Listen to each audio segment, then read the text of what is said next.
In 1940, Britain was standing on the edge of disaster. Nazi Germany had conquered much of Europe.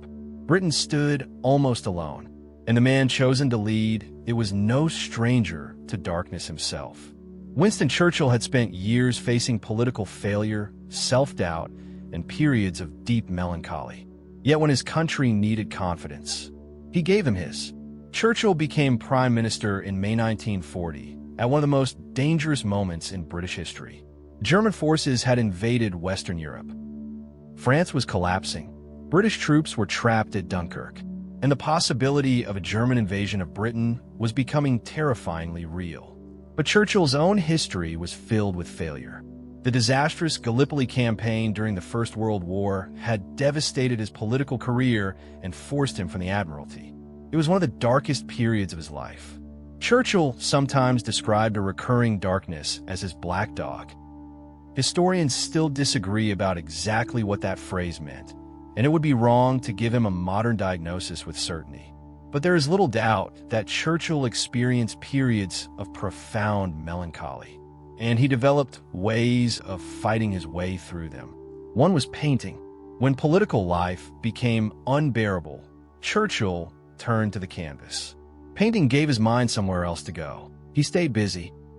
And years later, when Britain faced its greatest crisis, those habits mattered. In May 1940, Churchill became Prime Minister. Within days, Britain was facing catastrophe. British forces were retreating toward Dunkirk. France was collapsing.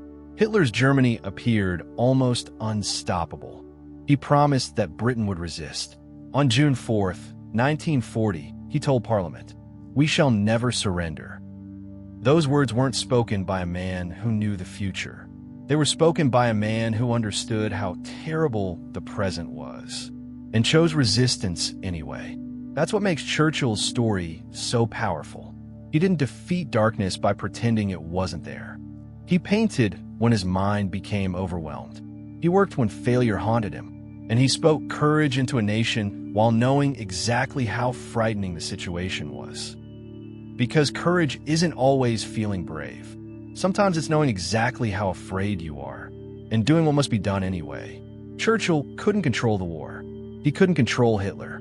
He couldn't control how long the conflict would last, and he couldn't guarantee that Britain would survive. But he could control his response. He could choose to stand. He could choose to speak. He could choose to continue. And sometimes, that is what courage looks like. Not the absence of darkness, but refusing to let the darkness decide what you do next.